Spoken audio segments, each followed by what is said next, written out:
Son climat et ses atouts placent la République démocratique du Congo dans une posture de force grâce à ses ressources susceptibles d'éponger le choc climatique. La COP27, ce grand rendez-vous du climat, a donné au pays une tribune pour mener son plaidoyer auprès des pays pollueurs qui doivent apporter des financements promis. Retour sur les enjeux de cette rencontre dans ce deuxième dossier de ce MAG du dimanche. La République démocratique du Congo s'impose aujourd'hui comme l'une des solutions mondiales dans le domaine du climat à cause de sa biodiversité. Avec 268 millions d'hectares de forêts tropicales, plusieurs gisements de tourbières, zones humides de synthèse des matières organiques, le pays est à lui seul capable d'absorber des dizaines de milliards de tonnes de gaz polluants. Face à la triple crise planétaire, changement climatique, perte de la biodiversité et pollution, la RDC se présente comme pays solution dans le but de garantir le développement socio-économique durable de nos pays respectifs face aux enjeux du climat. Des atouts qui lui valent les statuts de deuxième poumon, le bassin du Congo, dont la RDC détient plus de la moitié des réserves en ressources naturelles. Depuis la première conférence de parties, COP1 à Rio de Janeiro en 1992, lors de l'adoption de la Convention cadre des Nations Unies sur le changement climatique, les forêts du Congo-Kinshasa font l'objet d'une attention particulière de la part des États et des organisations internationales. Régulièrement, présent dans le forum même de haut niveau, le pays pour présenter ses potentiels et des résolutions qui lui recommandent des efforts de conservation, sans cependant en tirer une contrepartie proportionnelle au manque à gagner. Pourtant, les pays pollueurs sont sommés de verser 100 milliards de dollars chaque année pour soutenir les efforts de la conservation et de l'adaptation. Mais en réalité, la RDC est rémunérée en monnaie de singe et sa population qui vit essentiellement de ses ressources naturelles est ignorée. De l'urgence d'attirer l'attention de la communauté climatique internationale sur le bassin du Congo. Une région cruciale à la lutte contre le changement climatique, mais qui n'a à ce jour bénéficié que de très peu d'attention, alors qu'elle rend d'immenses services écosystémiques à l'humanité tout entière.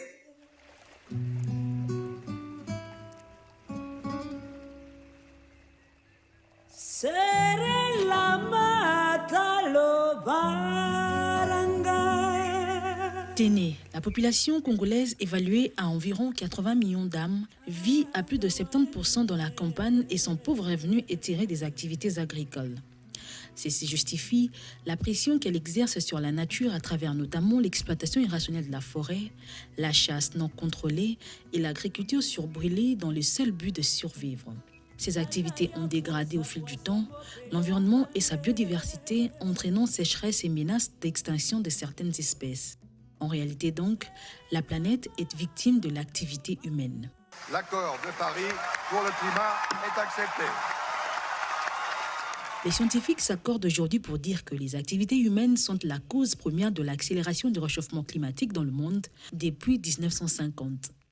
De ces faits, l'atmosphère est menacée par des milliards de tonnes de gaz à effet de serre produits par des puissances industrielles avec en tête les États-Unis, la Chine, l'Arabie saoudite, le Qatar et tout le bloc européen. Notre étude d'impact montre clairement que si nous atteignons cet objectif, nous mettrons l'UE sur la voie de la neutralité carbone pour 2050 et du respect de nos engagements de l'accord de Paris. La RDC et l'ensemble de l'Afrique ne sont responsables que de 4% de pollution et partagent la facture salée des affres climatiques dont les principaux auteurs sont connus. Alors désormais, l'avenir de l'humanité est partagé entre, d'une part, la volonté de pollueurs de payer la facture des efforts de la conservation et de l'autre, la responsabilité des communautés locales du bassin du Congo et de l'Amazonie à s'adapter aux exigences de préservation de la planète. Le changement se produit à une vitesse catastrophique, dévastant les vies et les moyens de subsistance sur tous les continents. Avec cette COP27, nous devons répondre au signal de détresse de la planète par des actions climatiques ambitieuses et crédibles. Une résolution qui ne pose aucun problème pour la RDC. Le pays est même prêt à signer, mais à condition que ses efforts soient au moins cette fois-ci récompensés à juste valeur. Comment la tonne de carbone peut coûter 60 à 100 $ américains pour certains États, mais 5 $ seulement pour les pays du deuxième poumon mondial? Aux travaux de la PRECOP en septembre passé à Kinshasa, la RDC et l'ensemble des gouvernements du bassin du Congo se sont ligués pour que, désormais, cette injustice cesse. J'ai saisi donc cette opportunité pour remercier, au nom du gouvernement, la République arabe d'Égypte pour avoir accepté de co-organiser cette PRECOP avec un pays du bassin du Congo, dont la forêt constitue l'un des poumons écologiques de la planète.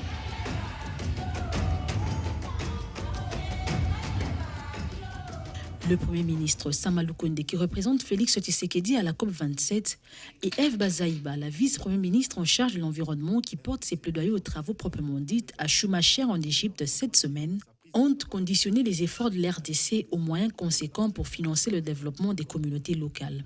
Nous sommes dans la droite ligne de ce qui avait déjà été annoncé par son Excellence, Monsieur le Président de la République, sur l'affirmation de la République démocratique du Congo comme pays solution.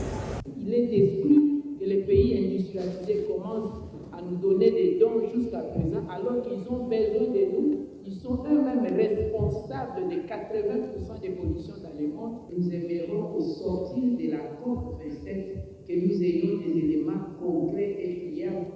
Mais l'autre solution pour réussir les passages des énergies fossiles aux énergies propres que l'RDC propose, ce sont ces ressources hydrauliques et minerais stratégiques.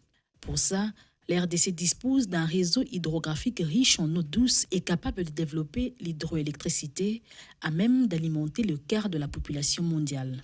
Il faut aussi compter plus de 60% de réserves mondiales du cobalt et du lithium qui interviennent dans la fabrication de batteries électriques, le coltan que l'on trouve dans les téléphones et les objets connectés, pour ne citer que ceux-là.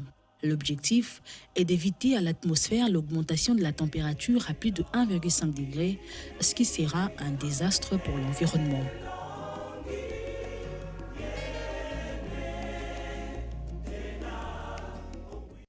Maître Jacquemin, le pays est au cœur des enjeux climatiques. Est-ce que la voix de la République démocratique du Congo va obtenir gain de cause par rapport à ce qu'elle réclame, évidemment, ces financements des pays pollueurs? Je crois que de plus en plus notre voix se fait entendre. La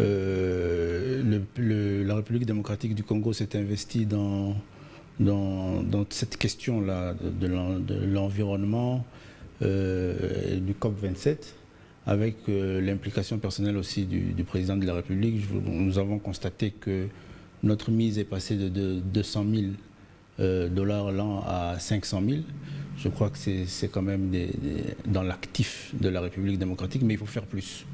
Le fait que nous arrivons à nous présenter à tous ces grands forums et à avoir fait passer et avoir fait comprendre à tous que nous sommes réellement ce pays solution, que nous capitalisons sur les atouts dont regorge notre pays.